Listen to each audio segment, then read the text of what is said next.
Hello everybody, welcome back to our channel, Learning the Holy Bible Together. I hope you're having a great day so far.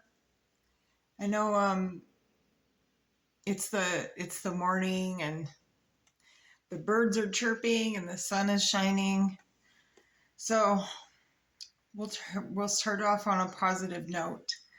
And so today we're in Samuel 1, 7 and 8, and we're gonna read about the ark comes to Beth Shemesh and Israel asks for a king. Because remember, they didn't have a king for a long time. They've just kind of been, ruling themselves, and apparently they forgot about the covenant, the Moses's, God's, 10 Commandments. So we'll find out, why and everything. So I hope you're having a great day. So let's go ahead and just get started.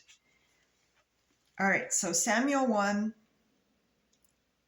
And the men of Kiriath-jearim came and fetched up the ark of the Lord and brought it into the house of Abinadab in the hill, and sanctified Eleazar his son to keep the ark of the Lord. And it came to pass, while the ark abode in Kiriath-jearim, that the time was long, for it was 20 years.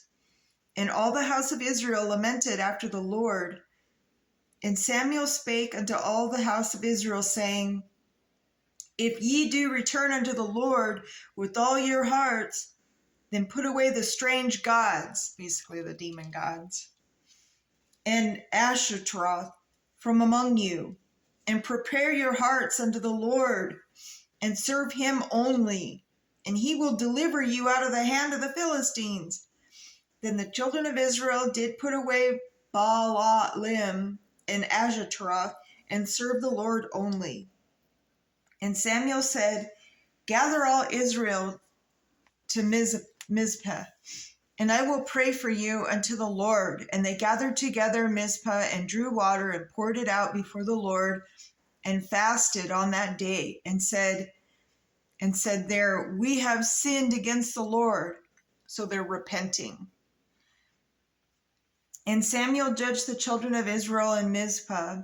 And when the Philistines heard that the children of Israel were gathered together to Mizpah, the lords of the Philistines went up against Israel. And when the children of Israel heard it, they were afraid of the Philistines. And the children of Israel said to Samuel, Cease not to cry unto the Lord our God for us, that he will save us out of the hand of the Philistines. And Samuel took a sucking lamb and offered it for a burnt offering holy unto the Lord. And Samuel cried unto the Lord for Israel, and the Lord heard him. And Samuel was offering up the burnt offering. The Philistines drew near to battle against Israel, but the Lord thundered with a great thunder on that day upon the Philistines, and discomfited them, and they were smitten before Israel. And the men of Israel went out of Mizpah and pursued the Philistines, and smote them until they came under Beth-kar. Then Samuel took a stone, remember the name. Then Samuel took a stone and set it between Mizpah and Shen, and called the name of it Ebenezer, saying, Hitherto hath the Lord helped us.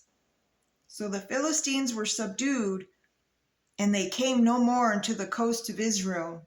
And the hand of the Lord was against the Philistines all the days of Samuel.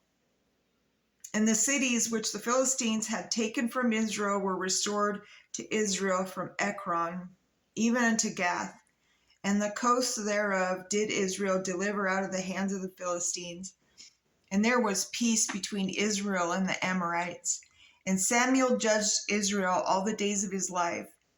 And he went from year to year in circuit to Bethel and Gilgal and Mizpah, and judged Israel in those places. And his return was to Ramah, for there was his house. And there he judged Israel, and there he built an altar unto the Lord. Wow.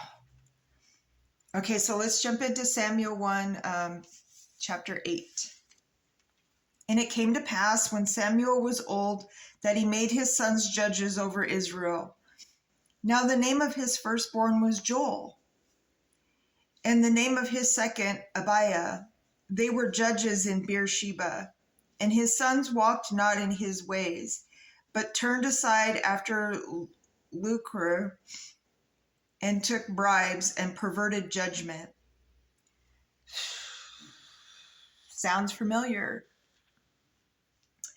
Then all the elders of Israel gathered themselves together, and came to Samuel unto Ramah, and said unto him, Behold, thou art old, and thy sons walk not in thy ways.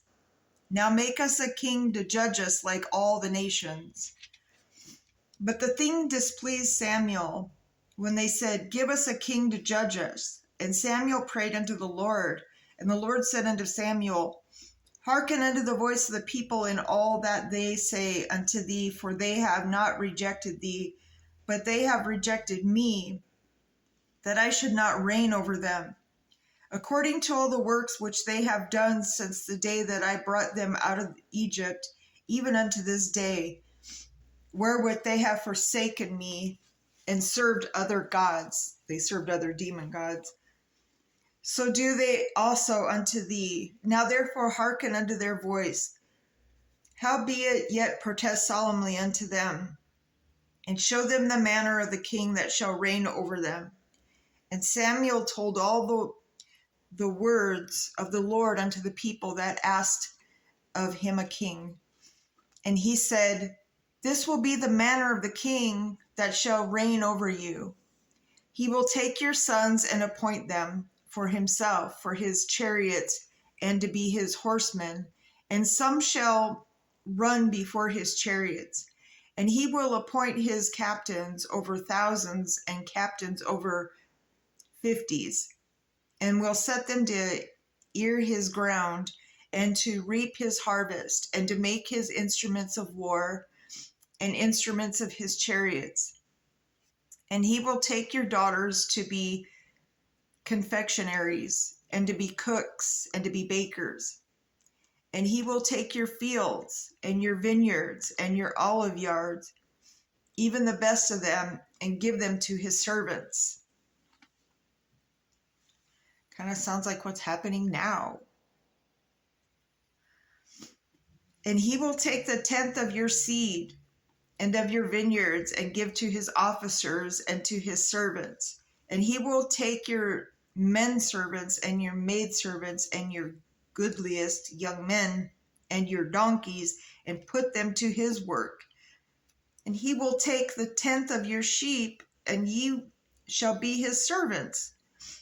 And ye shall cry out in the day because of your king, which ye shall have chosen you, and the Lord will not hear you in that day. Nevertheless, the people refused to obey the voice of Samuel, and they said, Nay, but we will have a king over us, that we also may be like all the nations, and that our king may judge us, and go out before us and fight our battles. And Samuel heard all the words of the people, and he rehearsed them in the ears of the Lord. And the Lord said to Samuel, Hearken unto their voice, and make them a king. And Samuel said unto the men of Israel, Go ye every man unto his city. Okay, so that's the end of chapter 8. So when we come back, we will talk about, we'll be in chapters 9 and 10, and Saul comes to Samuel. And Samuel anoints Saul, and Saul gets chosen to be the king, but I think that's when eventually his name gets changed to Paul, and we'll read about that. And so this is getting real exciting. And so until next time, my brothers and sisters, Remember to put God first. He does answer our prayers when the time is right. And to be continued. Have a great day. See you back tomorrow.